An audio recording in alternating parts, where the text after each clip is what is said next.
नमस्ते दोस्तों, स्वागत है एक बार फिर से आप सभी लोगों का। मैं अनिल पांडे अहमदाबाद गुजरात से आप सभी लोगों का तहे दिल से स्वागत करता हूं। दोस्तों मैं लेकर आया हूं आप सभी लोगों के लिए एक बेहतरीन मदरबोर्ड पे वीडियो, और आज का वीडियो है एलजी के एक सेट पे। एलजी का एक सेट है जो ऑन तो हो रहा है लेकिन डिस्प्ले पे कुछ आ नहीं रहा है। तो देखें, मैं इस सेट को ऑन करता हूँ। इसका मॉडल नंबर मैं आपको बताना चाहूँगा। इसका मॉडल नंबर है 32LS576D। आप डिस्प्ले पे देख पा रहे हैं, और इसके कंडीशन ये है कि यहाँ स्क्रीन पे कुछ भी आ नहीं रहा है। अब सवाल ये खड़ा होता है कि क्यों कुछ आ नहीं रहा है, क्या पैनल खराब है? आइए चेक करते हैं। तो देखें, हम पैनल को चेक करने के लिए सबसे पहले यहाँ मेजर करेंगे कि क्या पैनल VCC 12 वोल्टेज आ रहा है कि नहीं। मीटर को DC रेंज पे रखें और चेक करें पैनल VCC 12 वोल्टेज आ रहा है कि नहीं। यहाँ देखें, पैनल VCC 12 वोल्टेज नहीं आ रहा है। अब अगर 12 वोल्टेज ही नहीं आ रहा है तो जाहिर सी बात है पैनल में कुछ सिम्टम्स बने, ऐसा हो ही नहीं सकता। तो अब ये 12 वोल्टेज पैनल VCC नहीं आ रहा है, तो यहाँ नज़दीक से देखेंगे कि क्या इसके जो मॉसफेट पे वोल्टेज बाहर निकलना चाहिए वहाँ निकल रहा है कि नहीं। तो देखें, यहाँ ये मॉसफेट लगा हुआ है, चेक करें। यहाँ पे आप देख पा रहे हैं नज़दीक से जूम करके, ये मॉसफेट पे आप चेक करें, इस पे 12 वोल्टेज आना चाहिए। अब इस पे 12 वोल्टेज नहीं आ रहा है, तो यहाँ आ रहा है क्या?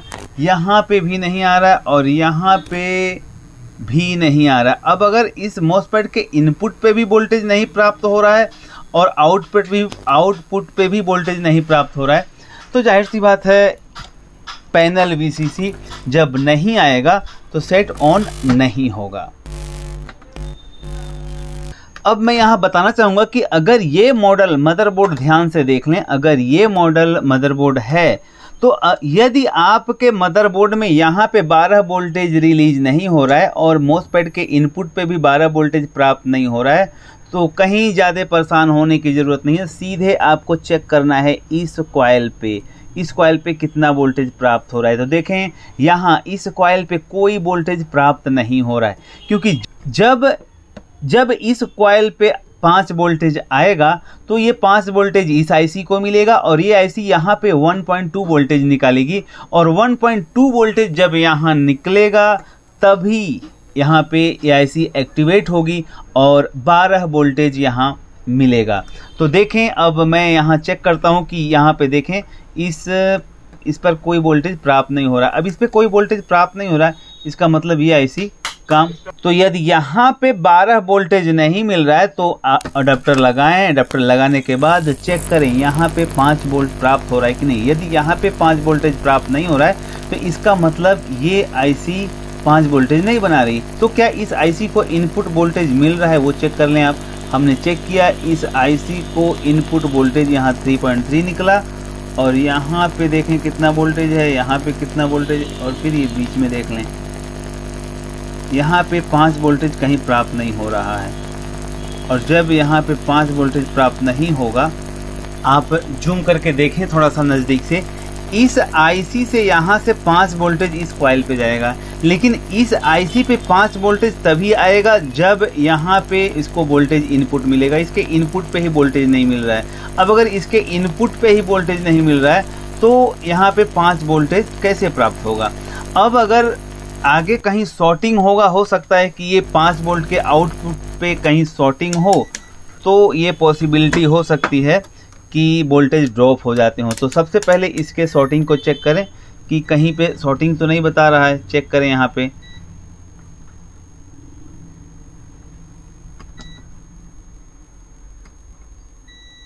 देखें यहाँ पे ये शॉर्टिंग बता रहा है, ये PF शॉर्ट बता रहा है। PF कहाँ पे लगा है वो हटा दें।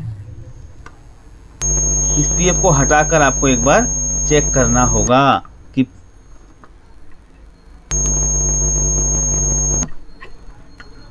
अब आप इसको चेक करें, क्या PF शॉर्ट है? बिल्कुल PF शॉर्ट है। देखें यहाँ पे,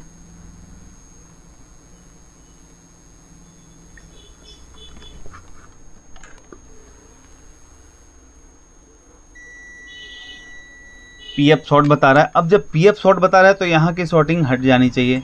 बिल्कुल यहाँ की शॉर्टिंग हट गई। अब अगर यहाँ की शॉर्टिंग हट गई तो अब यहाँ इसके इनपुट पे वोल्टेज भी आ जाना चाहिए।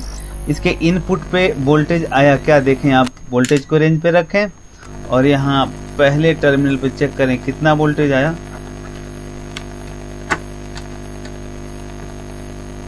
यहाँ देखें 5 वोल्टेज आ गया, यहाँ 5 वोल्टेज प्राप्त हुआ।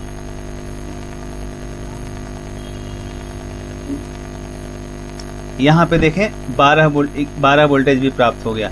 मतलब ये शॉर्ट था, इसलिए 12 वोल्टेज भी ड्रॉप हो जा रहा था, और ये 12 वोल्टेज ड्रॉप होने की वजह से यहाँ पे 5 वोल्टेज प्राप्त नहीं हो रहा था। अब जब यहाँ पर 5 वोल्टेज प्राप्त हो गया तो इस आईसी को 5 वोल्टेज मिल जाएगा, और जाहिर सी बात है यहाँ 1.2 वोल्टेज 1.1 वोल्टेज यहाँ बन जाएगा। अब जब ये वोल्टेज बन गया तो यही वोल्टेज आपको यहाँ प्राप्त होगा। देखें यहाँ पे 1.15 यहाँ है, क्योंकि ये लाइन अंदर से इस जगह पे जाती है। अब अगर यहाँ पे वोल्टेज आ गया 1.15 या 1.12 वोल्टेज यहाँ प्राप्त हो गया, तो जाहिर सी बात है अब आप चेक करेंगे तो पैनल वीसीसी भी आ गया होगा। देखें पैनल वीसीसी 12 वोल्टेज यहाँ आपको मिल गया। चेक करें आप, यहाँ पैनल वीसीसी आ गया। अब अगर पैनल वीसीसी आ गया तो रिजल्ट भी आ गया होगा। देखें, ओ माय गॉड, आप देख पा रहे हैं रिजल्ट। तो दोस्तों कई बार ऐसा होता है कि एक वोल्टेज के मिसिंग होने की वजह से इंटरनली कई जगह प्रॉब्लम क्रिएट होती है। आपने देखा कि यहाँ 12 वोल्टेज पैनल वीसीसी नहीं आ रहा है। अब 12 वोल्टेज पैनल वीसीसी नहीं आ रहा है तो क्या उसके मॉसफेट पे इनपुट पे वोल्टेज प्राप्त हो रहा है? क्योंकि यहाँ जंपर सिलेक्शन वाली कहानी तो होती नहीं है यूनिवर्सल बोर्ड की तरह। तो उसके इनपुट पे ही वोल्टेज अगर नहीं आ रहा है तो इसका मतलब ये जो 5 वोल्टेज की कॉइल है या जो यहाँ 1.15 वोल्टेज की आईसी रेगुलेटर आईसी लगी है वो वोल्टेज रिलीज नहीं कर रही है। तो जब भी आपके सामने इस तरह के मदरबोर्ड आए और उसमें पैनल में कोई सिम्टम्स नजर नहीं आता हो तो तुरंत पैनल रिपेयरिंग करने का प्रयास बिल्कुल ना करें। आपने देखा कि यहाँ पे 1.5 वोल्टेज 1.2 वोल्टेज जो भी है वो नहीं बन रहा था, और इसके लिए मदरबोर्ड आधा अधूरा ऑन हो रहा था, प्रॉपर तरीके से ऑन नहीं हो रहा था। और याद रखें जब ये बोर्ड आपके सामने आए तो इस टर्मिनल को जरूर चेक करें, यहाँ पे 1.15 वोल्टेज होने चाहिए, क्योंकि यहाँ पे 1.15 वोल्टेज यदि नहीं होगा तो ये मदरबोर्ड पूरी तरह से एक्सेस नहीं होगा। और यहाँ पे 1.15 वोल्टेज तभी आएगा जब ये आईसी उसे निकालेगी। कहाँ से निकालेगी? इस टर्मिनल से। और यहाँ से यहाँ पे 1.15 वोल्टेज तब आएगा जब ये आईसी 5 वोल्टेज इस कॉइल को देगी। तो देखें मेन इसका सोर्स कहाँ था? यहाँ पे ये टर्मिनल जो कि 12 वोल्टेज पे लगा हुआ पीएफ था ये शॉर्ट था, और ये शॉर्ट होने की वजह से इस आईसी को इनपुट वोल्टेज नहीं मिल रहा था, तब यहाँ 5 वोल्टेज नहीं बन रहा था, और 5 वोल्टेज नहीं बन रहा था तो ये आईसी को इनपुट नहीं मिल रहा था, इसलिए यहाँ 1.15 नहीं बन रहा था। ठीक है, और अब जब हमने इस कॉइल को निकाल दिया तो आपने देखा कि 1.15 वोल्टेज बन गया, मदरबोर्ड पूरी तरह से ऑन हो गया, और मदरबोर्ड ऑन होने के बाद आपने देखा कि यहाँ पैनल भी अच्छी तरह से एक्टिवेट हो गई। ये था एक मदरबोर्ड एलजी के मदरबोर्ड पर वीडियो, और इस तरह के मदरबोर्ड आए तो ज़्यादातर ये वोल्टेज यहाँ मिसिंग हो। दोस्तों ऑफलाइन ट्रेनिंग शुरू होने जा रही है 20 तारीख से। अहमदाबाद में ऑफलाइन ट्रेनिंग 8 दिन की 20 तारीख से शुरू होने जा रही है। जो भाई इच्छुक है वो आवेदन कर सकते हैं। और साथ में बताना चाहूँगा ऑनलाइन बैच 15 का भी रजिस्ट्रेशन शुरू हो गया है। ऑनलाइन बैच 15 अक्टूबर महीने से शुरू होगा। 3 महीने का ये बैच है और अक्टूबर से शुरू हो रहा है। तो जिनको ट्रेनिंग करनी है आवेदन कर सकते हैं। Thank you very much.